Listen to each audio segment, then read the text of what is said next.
ये कथा ही नहीं आगे बढ़ रही हमारी। एक ब्राह्मण थे काशी में, वो नित्य भागवत जी का पाठ करते थे।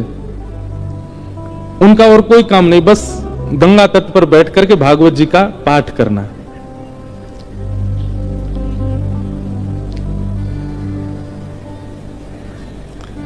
धीमे धीमे उनकी आयु बढ़ने लगी।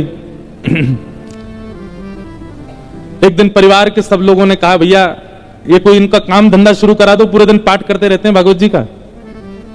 और पाठ भी किसी व्यक्ति के लिए नहीं, अगर कोई उनको दक्षिणा भी देता था कि पंडित जी हमारे यहां पाठ कर दो, तो उसके यहां पाठ करते थे वो, उसका पाठ, फिर उसके बाद अपना पाठ अलग करते, अपने लिए करते थे। उसके पीछे उनकी कोई कामना नहीं थी, निष्काम भाव से करते थे, नित्य पाठ करते।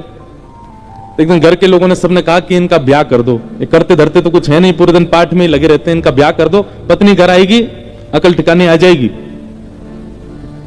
और सब घर के लोगों ने वो ब्राह्मण देवता का ब्याह कर दिया। पत्नी आ गई।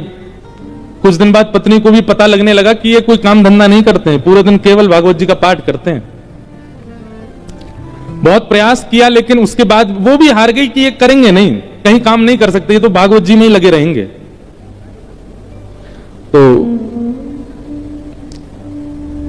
आपत्तिकालीन गृहिणी परीक्षा, हमारे शास्त्र आज्ञा करते हैं कि घर में आई हुई आपत्ति के समय घर की गृहिणी की परीक्षा होती है। क्षमा कीजिएगा, घर में आई हुई आपत्ति के समय यदि गृहिणी ही हाथ खड़े कर दे तो फिर आपको ब्रह्मा भी नहीं बचा सकते। लेकिन घर में यदि कोई आपत्ति आ जाए और घर की नारी, घर की गृहिणी यदि वो अपना बल साध ले, वो ना टूटे, वो ना विचलित हो, चिंता मत कीजिएगा, आप उस संकट के सागर से निकल जाओगे। ये वेद प्रमाण है, ये शास्त्र प्रमाण बात है। इसलिए माताएं बहनों को एक बात हम कहें कि पति के ऊपर, बच्चों के ऊपर, परिवार के ऊपर कितने भी संकट आए, बाकी समय आप भले कितने भी आंसू बहाओ, लेकिन घर में आए हुए संकट के समय आप बस थोड़ा सा मजबूत हो जाइए, आपकी मजबूती से पूरा घर संभल जाएगा। आपत्तिकालीन गृहिणी परीक्षा।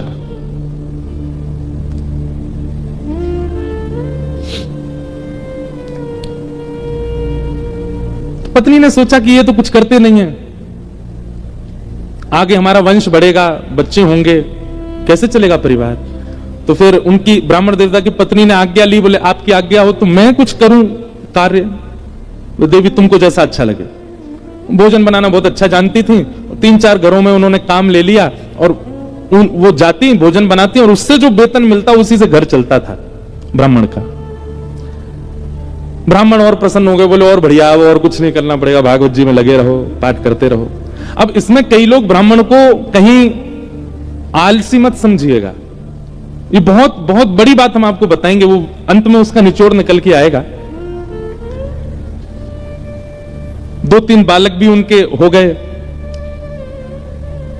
चल रहा था घर। एक बार की बात, कुछ संतों का काशी में आगमन हुआ, संत आते रहते हैं काशी में, पर असमय में आना हुआ, बिना समय के संतों का आना हुआ। और उन्होंने किसी से पूछा, बोले भैया हम 5-10 मूर्ति हैं, कहीं प्रसाद पाने के इच्छुक हैं, कोई वैष्णव परिवार हो तो हमको बताओ। तो एक राह चलते व्यक्ति ने उन्हीं ब्राह्मण का घर बता दिया, बोले यहां चले जाइए, यहां बहुत एक सेवानिष्ठ और बड़े शास्त्रों का अध्ययन करने वाले ब्राह्मण रहते हैं, इनके पास चले जाइए, आप ये प्रसाद पवा देंगे। संतों ने घर में प्रवेश किया। ब्राह्मण देवता तो अपने पाठ में लगे थे, भागवत जी का ही पाठ कर रहे थे, और उनकी पत्नी बच्चों को, पति को स्वयं प्रसाद आदि पाकर के सारे बर्तन मांज करके उसने रखे ही थे। उसी समय संतों का आना हुआ और संतों ने आगे करेगा, आओ बिटिया, हम 10 मूर्ति हैं, हम लोग अयोध्या से प्रयागराज जा रहे हैं, काशी बीच में पड़ा, किसी ने बताया आपका घर वैष्णव का है, बड़ी जोर की भूख लगी, ठाकुर जी को प्रसाद पवाओ और प्रसाद पवा के हम लोगों को प्रसाद बांट दो। ब्राह्मणी बेचारी बड़ी प्रसन्न हो गई कि मेरे घर आज संत पधारे हैं प्रसाद पाने। तुरंत उसने जाकर के रसोई घर में सामग्रियां देखी, सामग्री इतनी थी नहीं कि उन सबको पवाया जा सके। दौड़ी दौड़ी अपने कक्ष में गई, जाकर के अपने जो उसका धन वो कमाती थी उसको जाकर के देखा कि जाऊं लेकर के आऊं, तो वह भी इतना नहीं था कि उन 10 महापुरुषों की सेवा हो सके। और ब्राह्मण का एक स्वभाव है कि और अगर ये स्वभाव किसी ब्राह्मण में नहीं है तो वो ध्यान से सुने, ये ब्राह्मण का स्वभाव होना चाहिए। ब्राह्मण दान मिले तो लेने का अधिकारी होता है, पर मांगने का अधिकारी नहीं है। मांगे ना, ब्राह्मण का स्वाभिमान है, वो मांगता नहीं है और मांगना चाहिए भी नहीं। अब वो कभी रसोई में जाए, कभी कक्ष में जाए, कभी एकांत में बैठ के सोचे मैं क्या करूं, संत पधारे हैं घर पर, कैसे प्रसाद पवाऊं, क्या व्यवस्था करूं, कुछ लाऊं। कभी ऊपर कुछ ढूंढे, कुछ मिल जाए, कुछ भुजिया मिले, नमकीन मिले, कुछ तो मिले, कुछ तो दूं, पर कोई व्यवस्था नहीं बन पाई। बार बार उसको यहां से वहां घूमते देख संत समझ गए कि हम गलत समय पे आ गए हैं। मुखमंडल बता देता है कई बार। और वे सब संत अपने अपने आसन लेके उठ गए, चिमटा कमंडल लेकर के, बिटिया सुनो सुनो सुनो सुनो, हमको ना प्रयाग पहुंचना है, विलंब हो रहा है, फिर आएंगे, अपना ही घर है, क्या दिक्कत है, तुम आराम करो, हाँ हम जाते हैं। और उस ब्राह्मणी के मन में वही आ रहा था, जब ये कक्ष मेरे घर में घुसे, इन्होंने घुसते ही क्या कहा था कि हम बहुत भूखे हैं, ठाकुर जी को भोग लगा के प्रसाद पवाओ। और ये भूखे ही जा रहे हैं और मैं कुछ नहीं कर पा रही। नेत्र सजल हो गए उसके, अत्यंत पीड़ा में आ गई। आज तक तो अपने पति से कुछ कहा नहीं था, पर आज कक्ष में प्रवेश करके ताम्रवर्ण आंखों का हो रहा था और बस चिल्लाने लगी, बोले तुमसे ब्याह किया मैंने, आपने जैसे चाहा वैसे रही मैं, आप नहीं करते कुछ तो घर घर जाके प्रसाद बना करके घर चलाती हूं मैं भूखी रह जाऊं, बच्चे भूखे रहें, आप भी भूखे रह जाते हैं तो भी इतनी पीड़ा मुझको नहीं होती है। पर आज संत पधारे थे हमारे यहां, महापुरुष पधारे थे हमारे यहां, कल्पवासी महात्मा आए थे हमारे यहां। वो अभागा दुर्भाग्यशाली घर है जहां से संत भूखे चले जाते हैं, निराश चले जाते हैं, और आप पूरे दिन ये भागवत जी में लगे रहते हो। अगर ये भागवत कृष्ण है, अगर ये भागवत नारायण है, अगर ये भागवत साक्षात भगवान है, तो इन भागवत जी से कम इतनी उम्मीद तो हम रख सकते थे कि हमारे घर से संत भूखे नहीं जाते। क्या दिया भागवत जी ने हमें?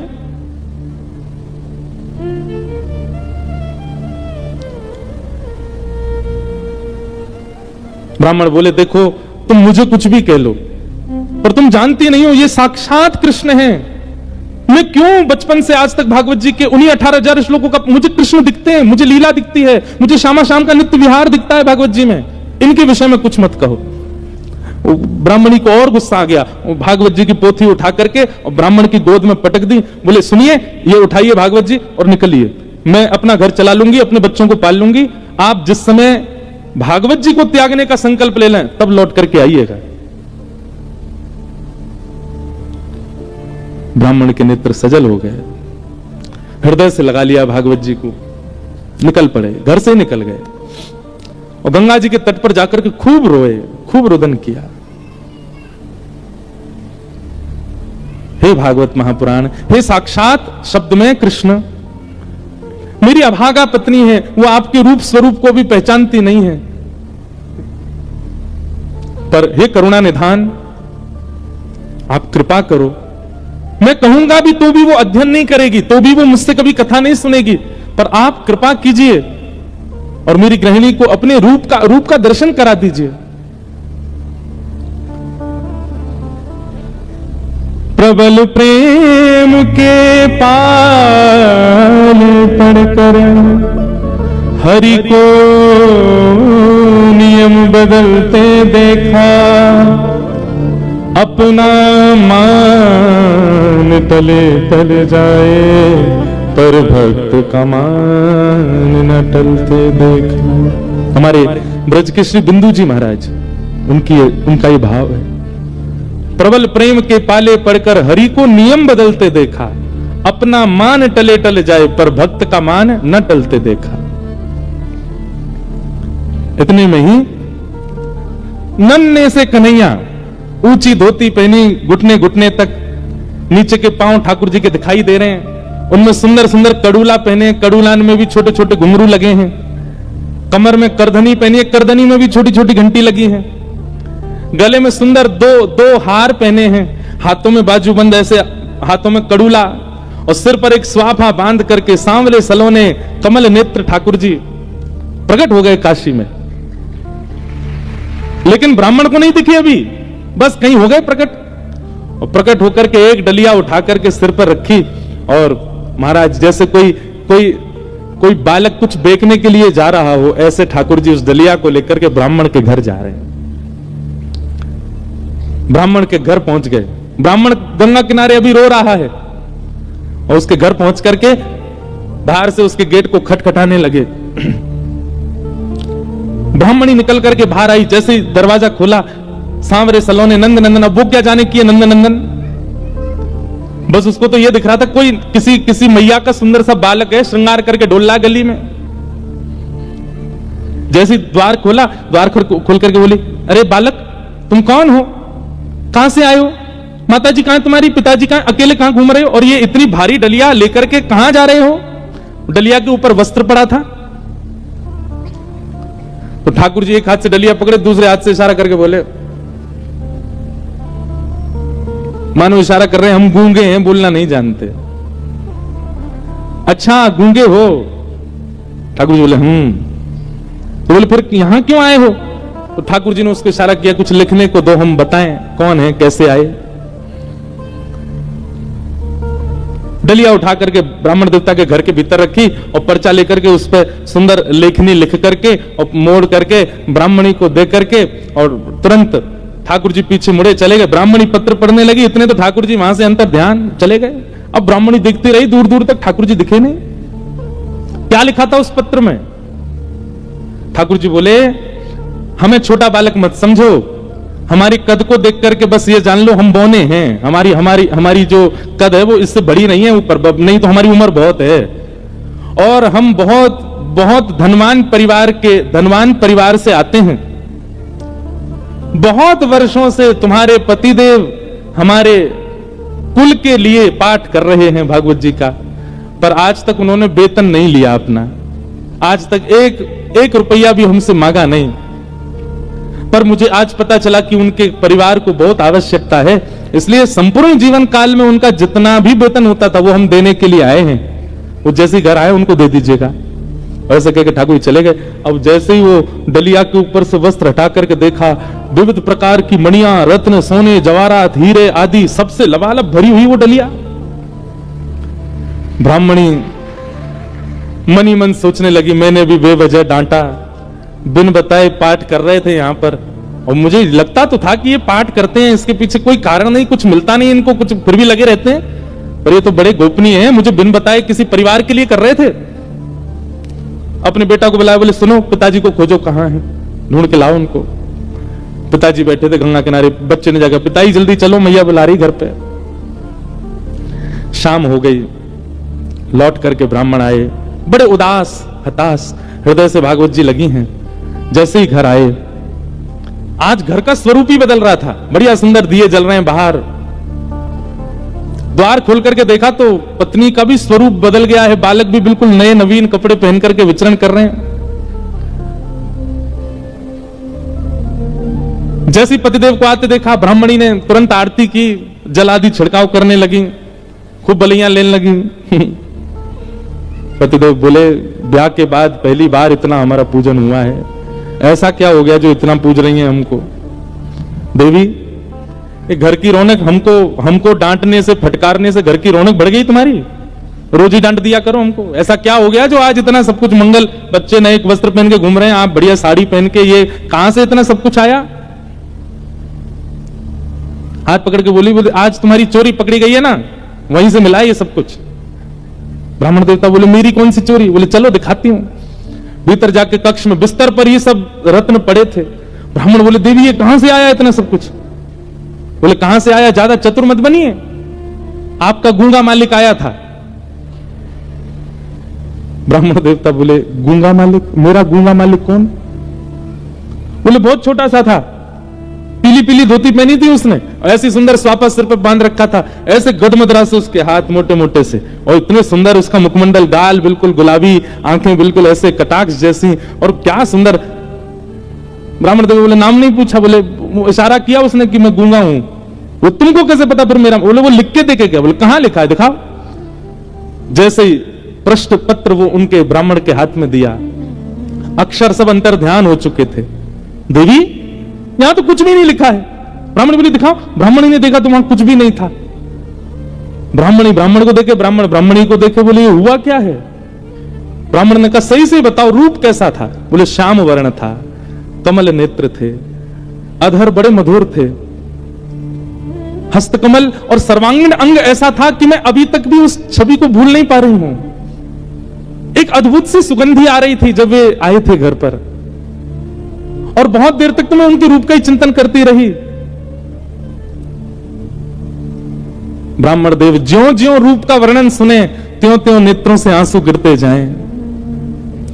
तुरंत भागवत जी को खोला और खोल करके दसम स्कंद के वेणु गीत के श्लोक को उद्धृत करना प्रारंभ किया और पत्नी से कहा मैं एक श्लोक की व्याख्या करूंगा, बताना ऐसा ही रूप था क्या?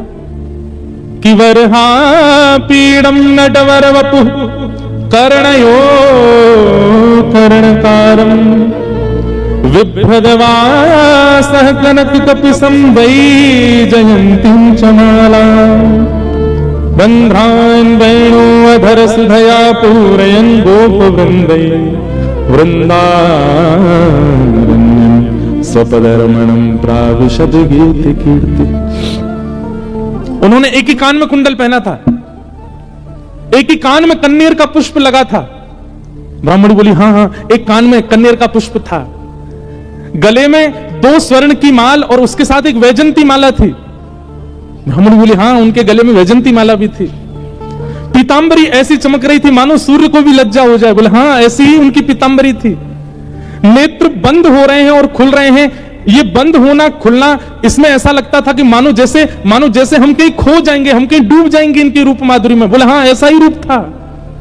ब्राह्मण तुरंत चरणों में गिर गए। देवी वो कोई और नहीं, साक्षात योगेश्वर कृष्ण आए थे, साक्षात वृंदावन चंद्र श्री ठाकुर जी आए थे। और वे तुमसे कह के गए कि मैंने बाल्यकाल से उनके घर के लिए पाठ किया। वो इसलिए कह के गए क्योंकि मैंने पाठ निष्काम भाव से किया, आज तक किसी कामना से नहीं किया। और निष्काम पाठ, निष्काम सेवा ठाकुर जी की लगती है, वो ठाकुर जी की ही हो जाती है। मेरे जीवन भर का पाठ का जो भी मूल्य होना चाहिए था, वो मूल्य देने के लिए ठाकुर जी आए थे। जगत मजूरी देते हैं क्यों राखे भगवान। ठाकुर जी भी मजदूरी देते हैं सबकी, जो जैसी सेवा करता है वैसी मजदूरी मिलती है उसको। ब्राह्मण आनंदित हो गए और उसी काल से वो ब्राह्मणी भी जीवन यापन के लिए कार्य तो करती, पर भागवत जी की साधिका हो गई, नित्य भागवत जी का पाठ करने लगी। भागवत कोई ग्रंथ नहीं है, कोई किताब नहीं है, कोई पोथी नहीं है। और एक बात कह दूं तो कोई अतिशयोक्ति नहीं, पुराण से ऊंचा हमें शब्द मिला नहीं, इसलिए हम पुराण कहते हैं। श्रीमद् भागवत सचल श्री कृष्ण है, साक्षात कृष्ण है। आपको शायद राधा रमण जी के मंदिर में श्री कृष्ण की प्रतिमूर्ति, श्री कृष्ण का भाव का अनुभव ना हो, पर कथा में हो जाएगा। आपको शायद कभी वृंदावन में वो अनुभव ना हो जो कथा में हो जाएगा। क्यों? कथा में सचल शब्द के रूप में श्री कृष्ण विचरण करते हैं। ऐसी भागवत जी को हम बारंबार प्रणाम करते हैं, वंदन करते हैं। बोलो भागवत महापुराण की। ऐसी भागवत जी। इसलिए एक एक शब्द, एक एक भाव बहुत ध्यानपूर्वक सुनना है कथा का, क्योंकि श्री कृष्ण है। कल हम लोगों ने महात्मा की चर्चा सुनी। आइए आज से प्रथम स्कंद में हम लोग प्रवेश करते हैं। जन्माद्यस्य तोन्मयादितरतः चार्थे स्वविज्ञस्वराट् तेने ब्रह्म हृदय आदि कवये मुह्यन्ति सूरयः तेजो वारिमृदां यथा विनिमयो यत्र त्रिशैगुंडिशा धाम्ना स्वेन सदा निरस्तकुहकं सत्यं परम धीमहि। सत्यम परम धीमहि। जो लोग उठ गए हैं वो धीमे धीमे आगे आ जाओ, ऐसे आओ कि किसी को पता भी नहीं चले, खिसक के ही आगे आ जाओ, उठ के मत आओ। भागवत जी का पहला श्लोक, जन्माद्यस्य यतोऽन्वयादितरतश्चार्थे स्वविज्ञस्वराट्। ऐसे हल्ला करके मत आओ भैया, धीमे धीमे खिसक के ही आ जाओ। और जो कार्यकर्ता भी वो भी सबको बैठे बैठे ही आगे आने को बोल दो। जन्माद्यस्य यतोऽन्वयादितरतः। सावधानी से सुनो सब लोग। वेद व्यास जी महाराज ने भागवत जी की रचना में प्रथम श्लोक जकार से प्रारंभ किया, ज शब्द से प्रारंभ किया। हमारे व्याकरण में ऐसा कहते हैं कि जकार जो है ये दग्धाक्षर है। संस्कृत के विद्वान यदि किसी शुभ स्तुति का प्रारंभ करते हैं तो ज शब्द पहले नहीं बोलते, क्योंकि ज शब्द जो है, ऐसा नहीं है कि नहीं बोलते, पर ज शब्द को दग्धाक्षर कहा। दग्धाक्षर मतलब लिखने वाला, बोलने वाला, कहने वाले का हृदय पीड़ा में होगा तो वो ज ही बोलेगा पहले, दग्धाक्षर। भागवत जी में गोपियों ने गोपी गीत गाया। कितने लोगों को गोपी गीत याद है सागर में? वाह भैया, 5000 लोगों में 5 हाथ उठे। अब भागवत जी हो गई हैं आपके सागर में। अब हमको कुछ दक्षिणा दीजिएगा, दक्षिणा के रूप में यही दीजिए कि नित्य गोपी गीत का पाठ प्रारंभ कर दीजिए और गोपी गीत याद कीजिए। अब देखो कब याद करोगे? जीवन निकलता जा रहा है आप लोगों का। कई लोग तो बिल्कुल बिल्कुल बाउंड्री पे ही खड़े हैं। वैसे तो एक बात देखी जाए, बाउंड्री पर हर व्यक्ति खड़ा है, हर व्यक्ति बाउंड्री पर। कब उसका अंत हो जाए कोई जानता है क्या? इसलिए भैया जीवन में अब तक आपने सब करके देख लिया। गुलाब जामुन खा के देख लिया, रसगुल्ला खा के देख लिया, जलेबी खा के देख लें, और आपके सागर की कोई प्रसिद्ध मिठाई हो तो वो भी खा के देख लें, मध्य प्रदेश का कुछ प्रसिद्ध हो तो वो भी खा के देख लिया। अमरूद की चटनी बनती है ना यहाँ पे, हैं? देखो हमें पता है, खिलाई नहीं है अभी तक किसी ने, बस पता है।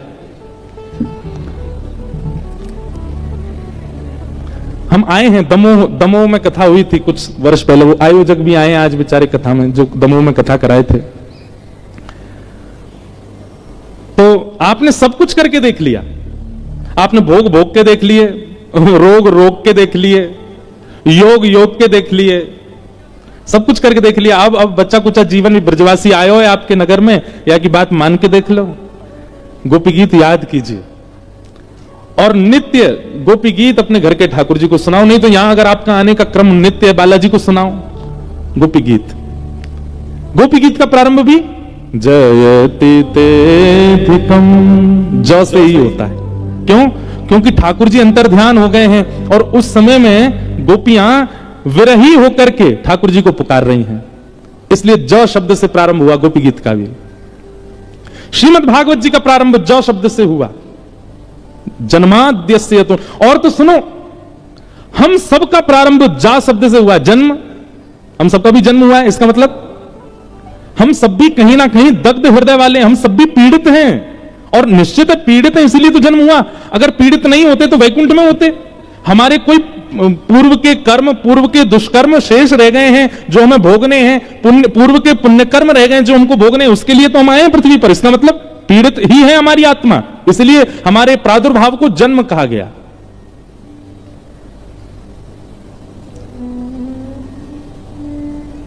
तो ज शब्द से प्रारंभ संस्कृत के रूप में तब किया जाता है जब हृदय पीड़ा में हो। भागवत जी का प्रारंभ जकार से हुआ है, हमारा प्रारंभ जकार से हुआ। गोपी गीत का प्रारंभ जकार से हुआ। हमारे वृंदावन में जाके पूरी दुनिया भी जकार ही कहती है, जय जय श्री राधे, सब जय ज से ही प्रारंभ करते हैं। इसीलिए पीड़ित है हृदय हमारा, और हम नहीं जानते होंगे, हमारी आत्मा जानती है। जन्म से हमारा प्रारंभ हुआ है, जन्म से ही भागवत जी का प्रारंभ हुआ है। भागवत जी का पहला शब्द ही जन्म है। जन्माद्यस्य तोन्वयादितरतश्चार्थे स्वविज्ञ स्वराट। बहुत कठिन श्लोक है, मैं जितनी व्याख्या हो सकेगी करूंगा। जन्म से हमारा प्रारंभ, जन्म से ही भागवत जी का प्रारंभ। पर हमारा अंत हमको पता है। हमारा अंत क्या है? मृत्यु। क्या है? क्या है? मृत्यु। पर हमारा अंत मृत्यु नहीं होना चाहिए। हमारा विश्राम कहां होना चाहिए? तो भागवत जी का जो अंतिम श्लोक का विश्राम है वही हमारा विश्राम होना चाहिए। जब भागवत जी के पहले श्लोक का पहला शब्द हमारा प्रारंभ है, तो भागवत जी के अंतिम श्लोक का अंतिम शब्द हमारा विश्राम होना चाहिए। और विश्राम, अंतिम श्लोक क्या भागवत जी का? नाम संकीर्तनम यस्य सर्व पाप प्रणाशनो प्रणामो दुख समनस्तम नमामि हरिम परम। अंतिम शब्द क्या है? हरिम परम। क्या है? हरिम परम। हमारा विश्राम मृत्यु नहीं है, हमारा विश्राम अर्थी नहीं है, हमारा विश्राम चिता नहीं है, हमारा विश्राम हरिम परम, हरि परमात्मा के श्री चरण, वही हमारा विश्राम। वहां हमारा इतरवंश महाप्रभु बैठे हैं मंच पर, इनका विश्राम हरिम परम, श्री राधा वल्लभ जी के चरण। स्वामी श्री हरदास जी विराज रहे हैं, आपका विश्राम हरिम परम। यहां श्रीमद वल्लभाचार्य जी, इनका विश्राम हरिम परम। भक्तिमती मीराबाई, उनका विश्राम हरिम परम। गोस्वामी तुलसीदास जी महाराज, उनका विश्राम हरिम परम। कालिदास का विश्राम हरिम परम। हमारा विश्राम शमशान घाट। हमारा विश्राम हरिम परम क्यों नहीं है? आज लिख लीजिए, कथा सुनने का, कुंभ स्नान करने का, नाम जप करने का, तिलक लगाने का, संत जनों को प्रणाम करने का, पुण्य करने का एक ही उद्देश्य है, हरिम परम, हरिम परम की प्राप्ति होना। आपके उद्देश्य अनेक रहे हैं। कभी आपका उद्देश्य बहुत अच्छे कॉलेज में पढ़ने का था, कभी बहुत अच्छे स्कूल में जाने का था, बहुत धन कमाने का था, कोई गाड़ी खरीदने का था, किसी कन्या से ब्याह करने का था, किसी पुरुष से ब्याह करने का था, किसी पदवी को प्राप्त करने का था। पर अब आप कथा में बैठे हो और नियमित 7 दिन का संकल्प लेके बैठे हो, तो आपका उद्देश्य बाकी सब किनारे, हरिम परम, हरिम परम। और उस हरिम परम को प्राप्त करने के लिए जो जो आवे, चाहे उसके लिए मुझे अच्छी यूनिवर्सिटी में पढ़ना पड़े, अच्छे कॉलेज में जाना पड़े, खूब धन कमाना पड़े, अच्छा घर बनाना पड़े, पर सबके पीछे उद्देश्य क्या होना चाहिए? हरिम परम। यही कथा का उद्देश्य। महापुरुष हुए, वशिष्ठ कुल गोत्रीय थे, और वशिष्ठ जी राम जी के गुरु जी। तो जब वो वशिष्ठ कुल में हुए तो एक दिन सोचने लगे, मेरा गोत्र वशिष्ठ है, इस नाते से तो मैं राम जी का गुरु हुआ, क्योंकि मैं वशिष्ठ जी का वंशज हूं। तो भाई, गुरु के वंश में जो भी होता है सब गुरु ही होते हैं। गुरु पुत्र भी गुरु होता है, गुरु नाती भी गुरु होता है, गुरु परनाती भी गुरु होता है, सब गुरु ही होते हैं। और दिन तो भगवान मान के दर्शन करने जाते थे राम जी का, लेकिन आज सोच के गए, नहीं हम तो वशिष्ठ को, हमारे तो चेला है ये। और दिन तो ऐसे जाते थे राम जी को दर्शन करने, आज गए ऐसे। जुग जुग जियो रामलला, सदा प्रसन्न रहो, हमारा बहुत बहुत आशीर्वाद, तुमको कभी किसी की आंच नहीं आवे। और वहां दर्शनार्थी सब देखे, बोले बाबा पागल हो गया, देख क्या कर रहा है, राम जी को आशीर्वाद दे रहा है। और सिया जी से कहो, हम गुरु जी हैं, थोड़ा घूंघट कर लिया करें, हमको देख के गुरु जी के सामने थोड़ा संकोच कर लिया करें। और लखनलाल से कहो, ये बहुत चौड़े रहते हैं, कभी कभी प्रणाम किया करें हमको। और रामलला तुम प्रसन्न रहो, भोजन किया कि नहीं किया? सब हंस रहे थे वहां पे, बोले देखो ये क्या बात बना रहे हैं यहां खड़े खड़े। महाराज उस दिन तो वो चले गए। अगले दिन जब वो दर्शन करने के लिए आए, तो पुजारी जी उस समय वहां थे नहीं, कहीं गए हुए थे, कुछ लोग ही दर्शन कर रहे थे। कनक बिहारी जी है ना अयोध्या, वहां की घटना है। जैसे ही उनका आगमन हुआ, कल वो कह के गए थे सिया जी से कहो नहीं घूंघट कर लिया करें, अपने आप ही सीता जी की तरफ का जो द्वार था वो अपने आप ही लग गया, सीता जी घूंघट में आ गई कि गुरु जी आए हैं सामने। उनके नेत्र सजल हो गए। पुजारी जी को देखो, बेचारी बहू घूंघट कर रही है हमसे, देखो कैसे आगे पडला कर लिया है। तब भी नहीं माने कोई उनकी बात, बोले अरे हवा चल गई होगी जोर से, अपने आप पडला लग गया है। राम जी की सवारी निकली पालकी पर, पालकी में सवारी जा रही थी, सब लोग जय जयकार करते हुए जा रहे थे। जैसे ही उन व्यक्ति के घर के सामने पालकी पहुंची, तो राम जी का जो मुकुट था वो अपने आप नीचे आ गया। तुरंत पालकी रोक दी गई। पुजारी जी बोले अरे मुकुट बढ़ गया, ठाकुर जी का पहनाओ। मुकुट धारण कराने लगे। पालकी जैसे ही उठाई, फिर मुकुट गिर गया। फिर दोबारा रोक के फिर मुकुट धारण कराया। वो महात्मा छत पे खड़े खड़े देख रहे थे। अरे पुजारी जी नहीं पहनेंगे, गुरु जी के सामने मुकुट थोड़ी पहनेंगे, ये मुकुट गिर के रखेंगे, बिना मुकुट के ले जाओ। आप कहेंगे महाराज जी कहीं कहीं सुनी बात है। आज भी राम जी की जब पालकी निकलती है ना, उन महापुरुष का घर जब भी आता है, ये तो बहुत पुरानी घटना है, पर उनका निवास आज भी हमने सुना है अयोध्या के लोगों से। आज भी वहां से राम जी की जब पालकी निकलती है तो राम जी अपने आप ही मुकुट उतार देते हैं। हमारे गुरु जी का घर है, आज तक राम जी संबंध निभा रहे हैं गुरु शिष्य का। इसी कलिकाल में, कुछ वर्षों पुरानी घटना, लेकिन संबंध आपके चाहने से नहीं होना चाहिए। आपके मन में वो छवि ठाकुर जी की उसी संबंध की दिखने लग जाए। आपको ठाकुर जी वैसे ही दिख रहे हैं। कोई जगत प्रशंसा के लिए या जगत में बहुत नाम के लिए वो संबंध हुआ तो नरक जाना पड़ेगा। कहीं आपने इसलिए किया कि मैं सबको दिखा सकूं, देखो मैं ठाकुर जी को ये मानता हूं, तो नरकगामी हो जाओगे आप। आपके स्वप्न में, आपके आभास में, आपके हृदय में, आपके स्वभाव में, चिंतन में फिर वैसे ही दिखते हैं आपको। आप जब जब ठाकुर जी को दिखते हो, आपको ठाकुर जी के रूप में अब जो भी संबंध आपका वही दिखते हैं, तो ही आपका संबंध सार्थक है। पर संबंध होना चाहिए। वैद्यम वास्तवमत्र वस्तु शिवदम, भागवत जी संबंध कराती है ठाकुर जी से। और जब तक संबंध के रूप में ठाकुर जी ना दिखें, केवल परमात्मा दिख रहे हैं, कथा सुनते रहिए, सुनते रहिए, एक दिन तो आएगा ठाकुर जी अपने आप ही स्वप्न में या स्वभाव में या मन में अपना संबंध बता देंगे कि मैं आपको इस रूप में मिलूंगा, और फिर वही रूप ठाकुर जी का स्वीकार करो। मित्र के रूप में हूं, गुरु के रूप में हूं, प्रियतम के रूप में हूं, जिस रूप में भी चाहे।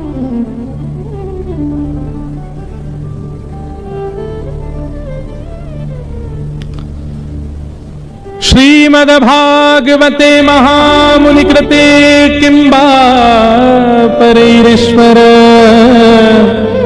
सद्यो हृद्यवरुध्यते त्रिकृतुभिः शुश्रूषुभिस्तत्क्षणात्।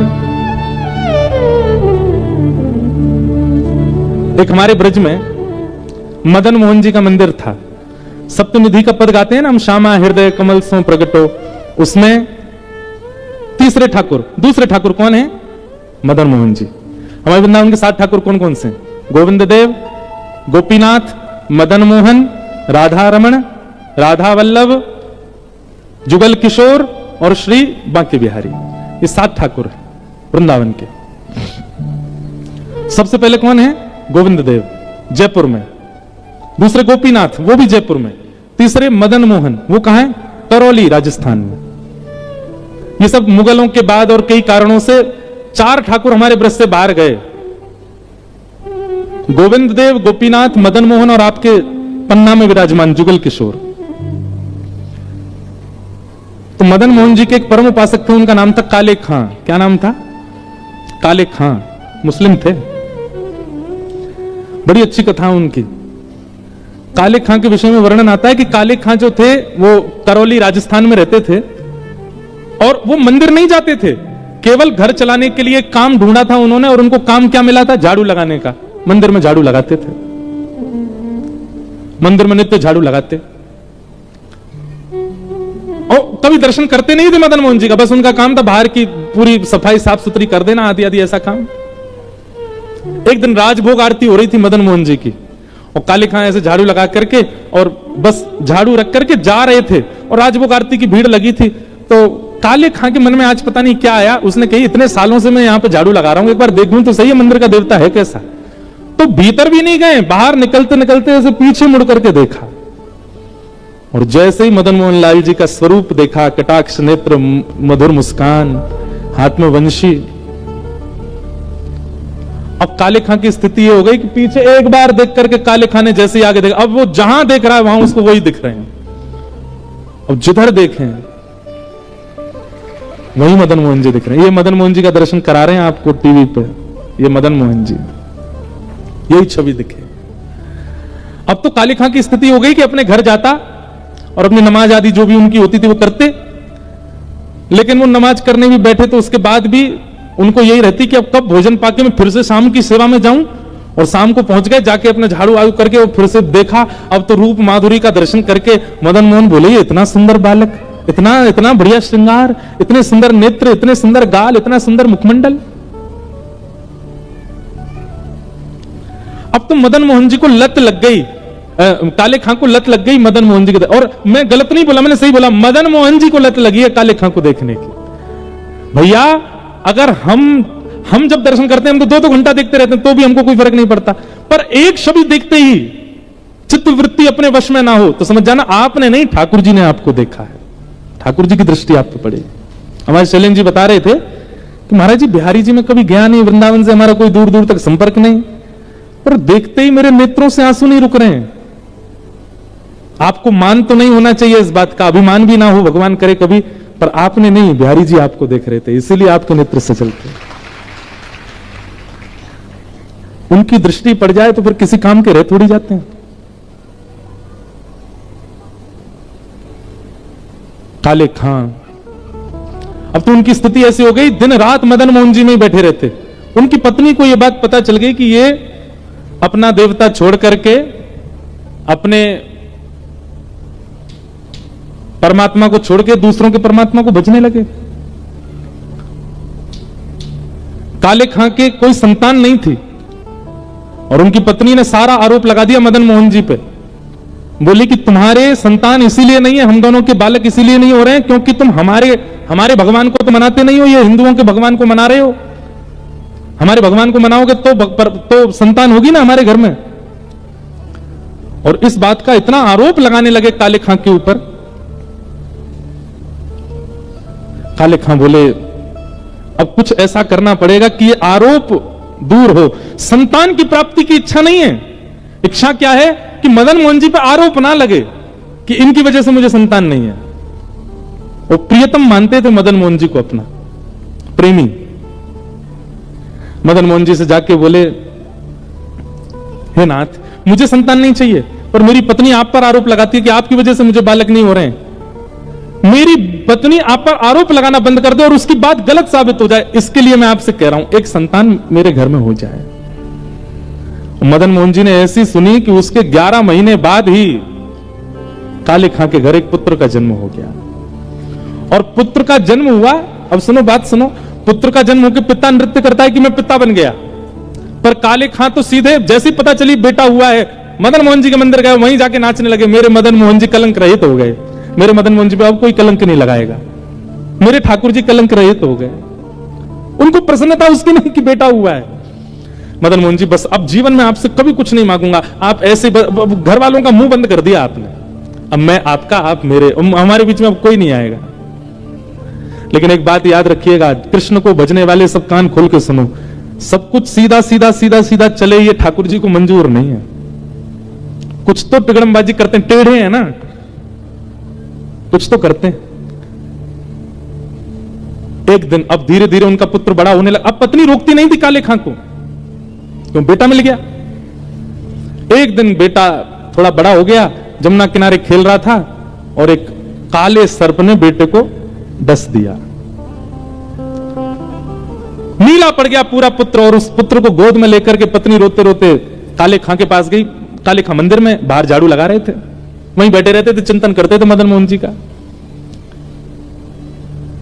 हमारे पुत्र को सर्प ने काट लिया, चिल्लाती हुई आई, जल्दी करो, वैद्य के पास ले चलो, किसी फकीर के पास, उसको झाड़ा लगवाना पड़ेगा, इसका विष उतरवाना है।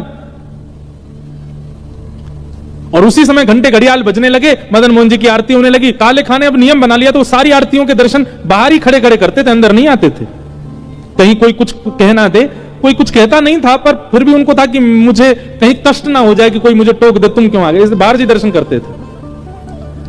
यहां पत्नी मृतक पुत्र को हाथ में लेके खड़ी है कि जल्दी किसी वैद्य के पास ले चलो, और यहां मदन मोहन जी के घंटे घड़ियाल बजने लगे, आरती हो रही थी। तुरंत उत्साह में खड़ा हो गया और खड़े होकर के मृतक पुत्र को देखने के बाद भी पलट गया और मदन मोहन जी की आरती करने लगा। दो से बोले, आहा मेरे लाला, कितने सुंदर लग रहे हो, कितने प्यारे लग रहे हो। पत्नी ने जब यह दृश्य देखा, अपने मृतक पुत्र को वहीं रख दिया और अपने पति से लड़ने लगी। बोले कि तुम किस नरक में जाओगे, कि क्या गति होगी तुम्हारी, तुम अपने परमात्मा को छोड़ दूसरों के परमात्मा को भजते हो, और वो भी इस स्थिति में, तुम्हारा बालक मरा पड़ा है सामने। यदि आज ये बालक जीवित नहीं हुआ, तुमसे तो कुछ नहीं कहूंगी मैं भी अपने प्राण यहीं त्याग दूंगी, और मेरा और तुम्हारे पुत्र दोनों के मरने का सारा आरोप लगेगा इस मदन मोहन लाल को। काले खां को यही मंजूर नहीं है, मुझे कुछ भी कह दो, मेरे मदन मोहन जी को कुछ मत करो, वो मेरे प्राण हैं, मेरी जीवन धन है, उनके ऊपर आरोप मत लगाओ। मदन मोहन जी की आरती चल रही है और पत्नी यहां पर अपने प्राण त्यागने की बात कर रही है। यदि मेरा पुत्र जीवित नहीं हुआ ये आरती विश्राम होने तक, तो मैं भी प्राण त्याग दूंगी। और दोनों के मरने का सुन लो, सब गांव वालों और सब शहर वालों, सब दुकानदारों, हम दोनों के मरने का आरोप मदन मोहन लाल, इन्हीं की वजह से ही मरेंगे हम दोनों। काले खां के नेत्र सजल हो गए, अपने मधुर मदन मोहन जी को देख रहे हैं। तो काले खां ने उर्दू में एक पद गाया मदन मोहन जी का, कि मुसफ़्फ़क़ सफीक रफीक दिल दोस्त मेरे, ठाकुर जी से कह रहे हैं, मेरी नजदीकी हकीकी ख्याल कीजिए,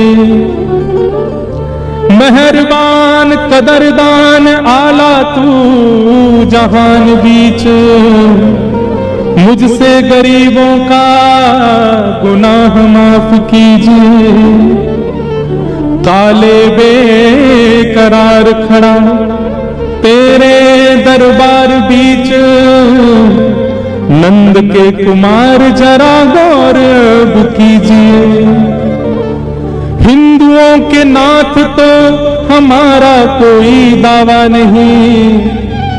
अंतिम पंक्ति इतनी सुंदर है, अगर आप हिंदुओं के भगवान हो केवल, तो मेरी पत्नी भी मर जाए, बेटा भी मर जाए, मैं भी मर जाऊं, लेकिन मैंने विश्व को आपको जगन्नाथ कहते हुए सुना है, हो जगत के नाथ तो हमारी खैर लीजिए।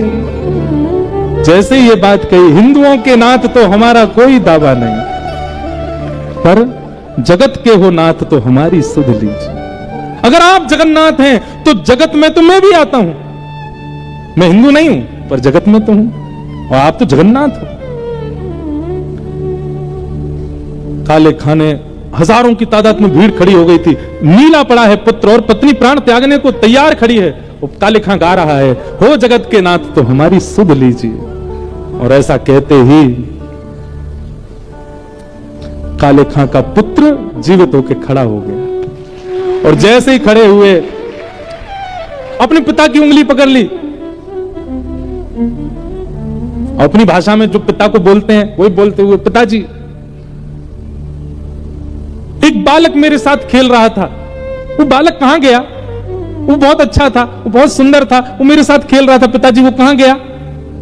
उसके बड़े बड़े नेत्र थे, बहुत सुंदर था, उसकी मुस्कान बहुत अच्छी थी, मुझे उसके साथ खेलना नहीं है पिताजी, बस उसके सामने बैठकर उसको देखना है, वो कहां है पिताजी? काले खां ने अपने पुत्र को गोद में लिया और इशारा करते हुए मदन मोहन जी की ओर देखा, देख सामने देख, वो तो नहीं।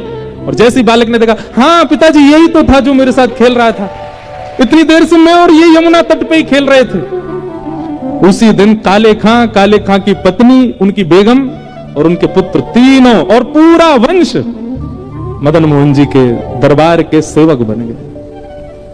आज भी मदन मोहन जी में आरती होती है, आरती के बाद ये गाया जाता है। मदन मोहन जी के बाद एक शब्द और गाते हैं वहां पे, करौली राजस्थान में, कारे के बेटा को जब कारे ने खायो, कारे के बेटा को जब कारे ने खायो, तो कारे की कविता सुन बेटा जिवायो है। कारे के बेटा को कारे ने खायो, तो कारे की कविता सुन कारे ने जिवायो है। ऐसी श्रीमद् भागवत की कथा जो ठाकुर जी से संबंध व्यवस्थित कराती हैं, उनके आश्रय में हम आप सब लोग हैं। आप लोग बहुत समय से आ जाते हैं, 3 बजे ही आप लोग आकर के 2:30 बजे ही बैठ जाते हैं, हमें थोड़ा 15-20 मिनट ऊपर हो जाता है, पर कल से हम और समय से आएंगे ताकि आप लोगों को समय से ही कथा का क्रम व्यवस्थित हो सके।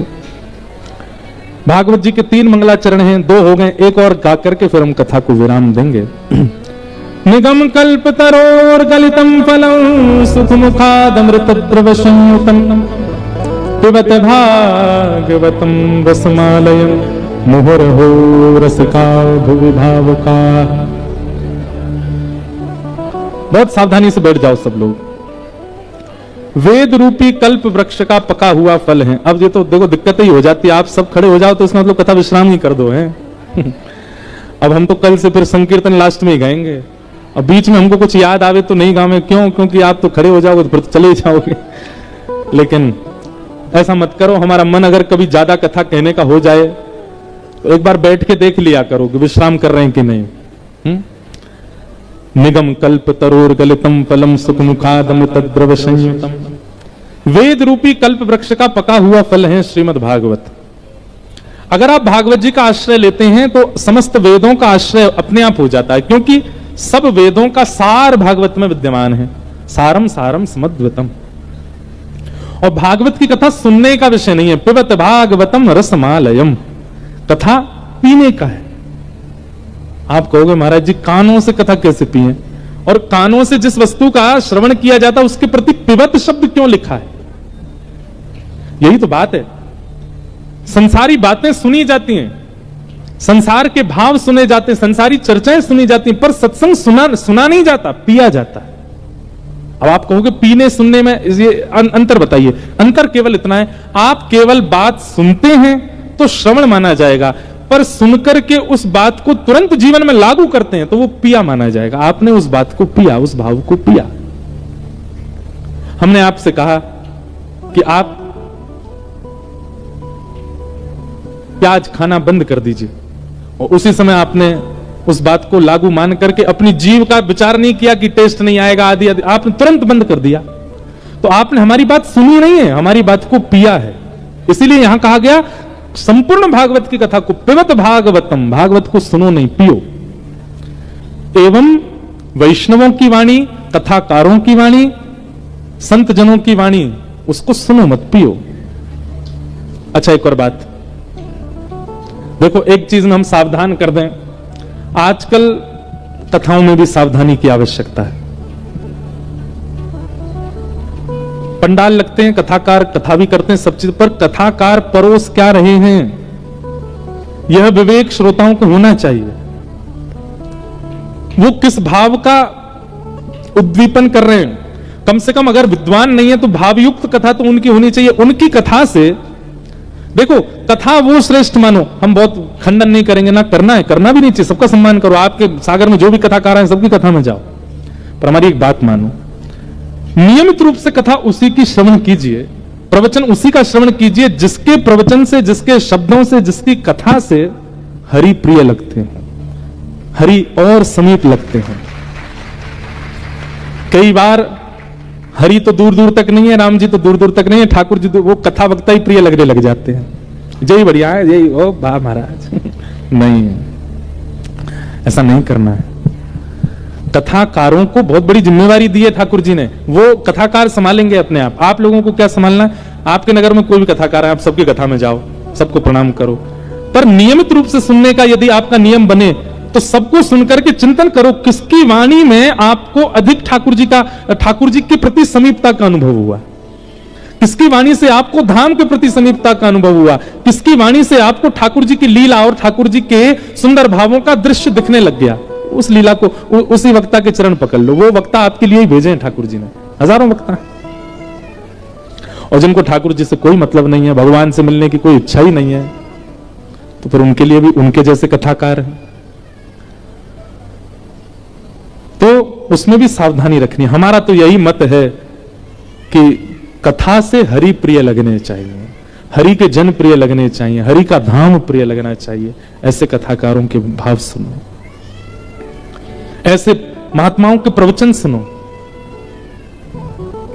हमारे भारत में संतों के प्रवचनों की कोई कमी है, और आज तो इतना आधुनिक समय आ गया है कि आप सब लोग ऑनलाइन बैठ के सब सुनते रहो, अपने जीवन को सार्थक बनाते रहो। एक से एक महापुरुष हैं, अपने यहां बैठे बैठे ही प्रवचन उनके प्राप्त हो जाते हैं, उनके भाव प्राप्त हो जाते हैं। और एक बात और बताएं आपको, ये जादू नहीं है, कोई चमत्कार नहीं है, वास्तविकता है। आप कभी भी किसी कथा को सुनते हैं, चाहे यूट्यूब पे क्यों नहीं सुनते हो, चाहे सन्मुख बैठ के क्यों नहीं सुनते हो, आप प्रश्न सोच के सुना कीजिए कथा। कोई भी एक प्रश्न मन में सोच लीजिए। हाँ, वो प्रश्न ये नहीं होना चाहिए कि मेरा ब्याह कब होएगा, ये प्रश्न ये नहीं होनी चाहिए हमारे बालक कब होंगे, प्रश्न ये नहीं होनी चाहिए हमारा व्यापार कैसे चलेगा, प्रश्न ये नहीं होना चाहिए करोड़ों का मुनाफा कब होगा, ये सब नहीं। हमको टिकट कब मिलेगी हम कब चुनाव लड़ेंगे, ये सारे प्रश्न आपके चित्त में नहीं होने चाहिए। इनका तो प्रश्न का उत्तर मिलेगा ही नहीं, ये तो आउट ऑफ सिलेबस जा रहे हो आप लोग। यहां तो जीवन उपयोगी प्रश्न ही चिंतन कीजिए, आध्यात्मिक प्रश्न सोचिए, और आप बैठिए कथा में। आप आश्चर्य करेंगे, आपके प्रश्न का उत्तर बिना पूछे आपको प्राप्त होगा। कथा के प्रवाह में बोलते बोलते वक्ता आपके प्रश्न का उत्तर दे देगा, क्योंकि यहां वक्ता तो आपको दिख रहा है कि कोई व्यक्ति बैठ करके बोल रहा है, पर नहीं, स्वयं श्री ठाकुर जी उसके मुख से बुलवाते हैं और सामने वाले श्रोताओं के मनस्थ भाव ही प्रकट करवाते हैं वक्ता के मुख से। इसलिए आप चाहे कहीं भी किसी प्रवचन को सुनो, प्रश्न तब कीजिएगा जब बहुत 2-4 दिन की कथा निकल गई, अभी तक उत्तर नहीं आया, तब प्रश्न भले ही पूछ लो, लिख करके उनको दे दो, नहीं तो आप मन में ही सोच लो और आप बैठो कथा में, आपके उत्तर मिलेंगे। हम अपने पूज्य पिताजी महाराज की कथा में जाते थे छोटे छोटे, जब गर्मियों की छुट्टी, सर्दियों की छुट्टी, हम हर कथा में हमने अपना अनुभव बता रहे, सोच के बैठते थे। और प्रश्न ऐसे ही होते थे, आध्यात्मिक हों या सामाजिक व्यावहारिक हों। और पिताजी महाराज की कथा में हमने उनसे कहा भी नहीं, वो फिर भी कथा कहते कहते उत्तर मिल जाता था। तब से हमारा और विश्वास व्यासपीठ की तरफ, वैसे तो प्रगाढ़ है ही, और ज्यादा हो गया कि ये तो अद्भुत, ये सामान्य किसी व्यक्ति का आसन नहीं है, साक्षात ठाकुर जी का आसन। तो पिबत भागवतम रसमालयम, संत जनों की वाणी को सुनो नहीं, पियो। एक घाटम दास नाम के व्यक्ति थे, क्या नाम था उनका? घाटम दास। बस इस कथा को विराम देते हैं। हाँ, हमारी पूछो तो हम तो कहते रहेंगे, हम तो शांति नहीं होंगे, पर हमें आपकी चिंताएं दूर दूर है ना, घर सबके, रात भी हो गई है। तो एक घाटम दास नाम के एक भक्त थे, भक्त नहीं थे, चोर थे। कौन थे? चोर। जयपुर के पास में एक पहाड़ी रास्ता था, वहां उनका गढ़ था। और ऐसे वैसे चोर नहीं थे, पुश्तैनी चोर। उनके पिताजी भी चोर थे, उनके दादाजी भी चोर थे, उनके परदादा भी चोर थे, परदादा चोर थे, परंपरा से चोर थे। उनके गांव में भी सबको पता था कि कौन है परंपरा से चोर है। वो शादी ब्याह में भी जाते थे, ये हमारे गांव का पारंपरिक चोर है। ऐसे चोर थे। वो समय होते थे, पुराने समय में ऐसे लोग भी होते थे। वो गुलाब जामुन उड़ा रहा है, वो हमारे यहाँ का पारंपरिक चोर है, वो चोरी से चलता उसका घर। तो घाटम दास जी एक दिन बैठे थे, रात्रि का समय, राह से निकलने वालों को लूटते थे। उस दिन गलती से राह से एक महात्मा निकल रहे थे।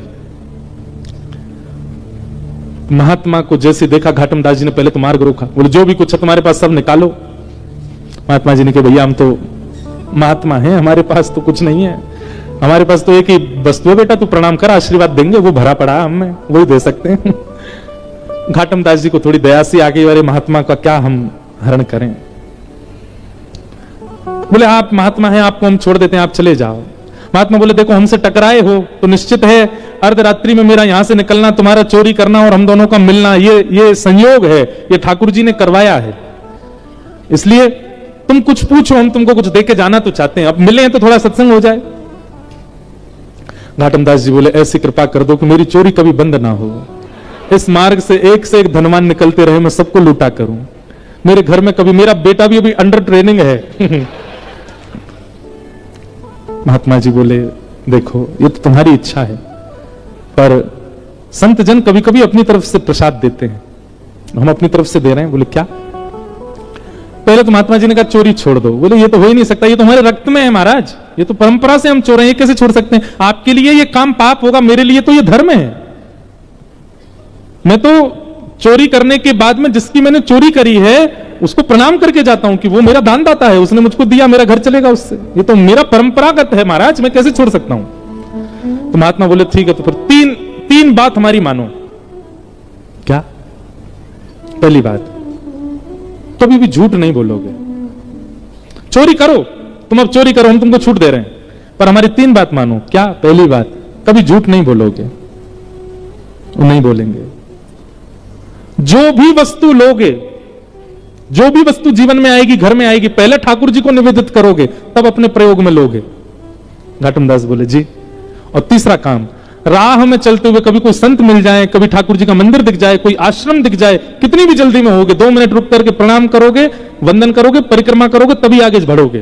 ये 3 काम तुम अपने जीवन भर करते रहना। बस ये तीन बात हमारी मान लो, हम मान लेंगे कि हमारा तुम्हारा मिलना सार्थक हुआ। घाटम दास जी बोले इसमें मेरा कोई घाटा नहीं है, मैं तीनों करूंगा, आज के बाद सत्य बोलूंगा, जो भी वस्तु जीवन में लाऊंगा ठाकुर जी को निवेदित करूंगा, और मार्ग में कोई भी भगवत स्थान मिलेगा उसको प्रणाम करूंगा, परिक्रमा करूंगा, तभी आगे बढ़ूंगा, चाहे कितनी भी जल्दी में हूं। महात्मा बोले बस ये कर दो, ठीक है। अभी हेलीकॉप्टर मत देखना, सब इधर देखो, कथा सुनो मेरी ध्यान से। हमने तो कही थी कोई कथा कीर्तन में उड़ा दी हो भैया, नहीं तो सब यही को देखेंगे। अभी हम कीर्तन गाएंगे तब उड़ा देना, अभी बिठा लो इसको, लैंड कर दो। इधर देखो सब लोग, क्या सुना रहे थे हम? 3 बातें घाटम दास को बताई महात्मा ने। देखो महात्मा की बात को, किसी महत्पुरुष की बात को, किसी सज्जन की बात को बस मान लो, उसी से कल्याण हो जाता है। घाटम दास जी बढ़िया नियम का पालन करने लगे जो गुरुजी ने बताया। धीमे धीमे धीमे घाटम दास की खूब चोरी होने लगी, महाराज बड़े बड़े उसने लूट लिए, और वो उसमें मानता था मेरे गुरु की कृपा है। एक दिन उसने खोजे वो महात्मा कहां हैं और उनका आश्रम ढूंढ लिया। अब तो घाटम दास क्या करता, साल भर की कमाई में से दशांश अपने गुरु जी के यहां दे आता, भंडारा करो गुरु जी, मंदिर बनवा दो, बढ़िया आपकी कृपा से सब बढ़िया चल रहा है। लेकिन गुरु कृपा कभी तो होनी थी। एक दिन घाटम दास ने सोचा मुझे रोज चोरी करनी पड़ती है तब भरपाई होती है, कोई ऐसी चोरी हो कि एक बार की चोरी में ही इतना कोटा आ जाए कि मेरी मृत्यु पर्यंत मुझे ना करनी पड़े और उससे मेरा घर भी चल जाए, गुरु जी के आश्रम में भी कुछ ना कुछ दान दक्षिणा होती रहे। तो घाटम ने सोचा कि आज तक मैंने सेठ साहूकार लूटे हैं, आज अपने नगर के राजा को लूटूं। और कैसे लूटूं? बोले राजा का इतने सारे घोड़े हैं, उनमें से सबसे सुंदर एक काला घोड़ा है, एक श्वेत घोड़ा है, सफेद घोड़ा, अगर वो चुरा करके बेच दूंगा तो इतना धन मिलेगा कि मुझे कहीं नहीं जाना पड़ेगा। घाटम दास पहुंच गए चोरी करने राजा के यहां। जैसे ही प्रवेश करने लगे तो द्वारपालों ने रोक दिया। कौन हो? घाटम दास। क्या करने आए हो? वो चोरी करने आए हैं। झूठ तो बोलता नहीं है। तो उसने जैसे ही बोला चोरी करने आए हैं तो द्वारपाल एक दूसरे का मुख देखने लगे। तो दूसरा द्वारपाल बोला उससे, ये जरूर राजा का कोई गुप्तचर है, हमने रोक दिया तो बुरा मान के बोला चोरी करने आया हूं, बुरा लग गया इसको, हमारी बात बुरी हमने रोक दिया, इसको बुरा लग गया। अरे भैया बुरा नहीं मानो, जाओ जाओ भीतर जाओ। आप बुरा क्यों मान रहे हैं? जाइए भीतर, आप राजा के गुप्तचर हैं। भीतर गए, भीतर जाकर के अश्वालय जहां पे सब घोड़े बंधे थे वहां से सफेद घोड़ा निकाला, उस पर बैठ गए। घोड़े पर बैठ के बाहर आए तो द्वारपालों ने फिर देखा और देख करके बोले भैया क्या किया अंदर? बोले घोड़ा की चोरी करी और चोरी करके अब जा रहे हैं, इसको जाके बेच देंगे, उससे धन मिलेगा, उससे घर चलाएंगे। अरे भैया तुम बुरा नहीं मानो ना, जाओ, आप इतना बुरा क्यों मान जाते हो? आप में इतना क्रोध क्यों? जाइए जाइए आप। घाटम दास मनी मन सोच, जय हो गुरु जी, बड़ी कृपा आपकी, सत्य बोलने का क्या फल मिल रहा हमको। घाटम दास निकल गए घोड़ा लेके। सुबह सुबह 4-5 बजे का समय होगा। थोड़ी देर बाद राजा उठा। राजा उठते ही आखेट को वन में जाने का उसका मन हुआ, तुरंत वो अश्वालय में गया। वहां जाकर के उसने अपने प्रिय घोड़े को ढूंढा, नहीं मिला। सबको हल्ला किया, मेरा घोड़ा कहां गया यहां से? बात घूमते घूमते द्वारपालों पे पहुंची। सब द्वारपाल बोले महाराज आपका गुप्तचर आया था ना, वही लेके चला गया। बोले मेरा गुप्तचर? मेरा कोई गुप्तचर नहीं, मैं तो सो के अभी उठा हूं, हाथ मुंह धो के आखेट को वन में जा रहा हूं। अरे महाराज एक व्यक्ति आया था और उसने आके हमसे कहा था हम चोरी करने आए। मैंने कहा भाई चोर इतना सत्य थोड़ी बोलेगा चोरी करने आए। और वो घोड़े पे बैठ के गया, बोला मैं जाऊंगा, बेचूंगा, धन कमा के घर वालों को दूंगा। वही लेके गया। पकड़ो, पीछा करो उसका, जहां भी मिले उसको बांध लो, पकड़ के लाओ। घाटम दास जी तुरंत घोड़ा भगा रहे थे, बोले जल्दी घर पहुंचूं, पीछे सैनिक पड़ेंगे अभी। और पीछे सैनिक पड़ ही गए थे। इतने में ही घाटम दास जी को एक राम जी का मंदिर दिखा। गुरु जी की दूसरी आज्ञा क्या थी? कभी भी कोई मंदिर, देवालय, आश्रम दिखे तो रुकना है, चाहे कितनी भी जल्दी में हो। और इस समय घाटम दास का रुकना घातक है, लेकिन फिर भी गुरु आज्ञा मान के रोक गए। घोड़ा बाहर बांध दिया, भीतर चले गए, राम जी को प्रणाम किया, परिक्रमा करी। उसमें भी जल्दीबाजी नहीं, भाव से, गुरु जी की जैसी आज्ञा थी। महाराज अच्छा हाँ, एक आज्ञा तो हमने बताई नहीं, जो भी सामग्री लेते थे ठाकुर जी को निवेदित करते थे। तो जैसे वो घोड़ा चुराया, घोड़ा चुराते ही सबसे पहले उसका स्पर्श करके, हे राम जी ये आपका है, इसको स्वीकार करो, राम जी को निवेदित करके तब चोरी करता था। तो राम जी को निवेदन करने के कारण और गुरु आज्ञा मानने के कारण राम जी इतने रीझ गए उससे कि बाहर जो अश्व खड़ा था वो था सफेद, पर जब तक सैनिक आए वो पूरा काला पड़ चुका था। सैनिकों ने अश्व को देखा, अश्व की कद काठी और उसका रूप देख करके बोले ये है तो हमारे राजा का ही, पर ये काला सा कैसे हो गया? तभी भीतर देखा तो घाटम दास। द्वारपालों ने कहा यही है, यही चुरा के ले गया था। घाटम दास को पकड़ के बोले क्यों भैया ये घोड़ा तुमने चुराया? बोले जी मैंने चुराया। कहां से चुराया? बोले आपके अश्वालय से चुराया। बोले ये तो श्वेत था, ये काला कैसे हो गया? बोले ये मुझे नहीं पता, पर जब ये मिला था तो मैंने बस ठाकुर जी को निवेदित कर दिया। ठाकुर जी को निवेदित करने के बाद ये काला कब पड़ा अब ये मुझे नहीं पता। अब भैया ये तुम्हारे राजा का थोड़ी, अब तो राम जी का होगा। अब राम जी को जैसा घोड़ा प्रिय लगता होगा वैसा बन गया, और उनको सांवला प्रिय होगा इसलिए सांवला बन गया। सैनिक बोले क्या उठपटांग बातें करता है, इसको पकड़ के ले चलो राजा के पास। राजा के पास ले गए। राजा अपना घोड़ा देख के हैरान, बोले काला कैसे हो गया? ये मेरा घोड़ा नहीं है। अब घाटम कह रहा नहीं नहीं ये आपके यहां का ही घोड़ा है, पर आपका नहीं है, अब ये राम जी का हो गया है। अभी राम जी का है, उनकी प्रसादी में स्वीकार कर रहा हूं। सब आश्चर्य में बोले सच भी बोल रहा है और इसकी बातों पर विश्वास भी नहीं हो रहा, घोड़ा काला पड़ गया है, क्या क्या चल रहा है समझ नहीं आ रहा। तो राजा बोला मुझे एक बात याद है, मेरे घोड़े के गले पर एक मस्सा है, यदि वो मस्सा इसके है तो ये घोड़ा मेरा है। जैसे उसका गला देखा तो वहां मस्सा था। अब सब उसको पूछेंगे काला कैसे पड़ा, बोले नला के देख लो, धुला के देख लो, रगड़ के देख लो, मैंने कोई रंग नहीं पोता इस पे। राजा को विश्वास करना पड़ा उसकी बात पर। बोले काला हुआ कैसे, बोले मैंने राम जी को निवेदित किया था। उनकी बात सुनकर के राजा इतना प्रसन्न हो गए कि राजा ने घाटम दास जी की गुरु आज्ञा पर प्रसन्न होकर के रीझ करके, और राजा ने उनसे कहा देखिए महाराज आप भले ही चोर हैं पर मैं आज आपको एक ऑफर दे रहा हूं अपनी तरफ से। क्या, इस राज्य की गुरु पदवी खाली, आप हमारे गुरु बन जाओ, हमारे राज्य गुरु हो जाओ। घाटम दास जी महाराज उनके पद भी आते हैं भक्तमाल जी में, नव भक्तमाल राजस्थान के भक्तों में। तो घाटम दास जी महाराज इतना रोए, बोले मैंने चोरी नहीं छोड़ी और चोरी के साथ साथ केवल गुरु आज्ञा का पालन किया और उसका फल मुझे यह मिला कि आज केवल गुरु आज्ञा से मैं एक राजगुरु बन गया। यदि मैंने चोरी भी छोड़ दी होती, दुष्कर्म भी छोड़ दिए होते और तब गुरु का पालन किया होता तो आज एक राजा की गुरु पदवी नहीं, आज प्रभु श्री राम की गोद प्राप्त हो गई होती, वो मुझे अपनी गोद में ले लेते।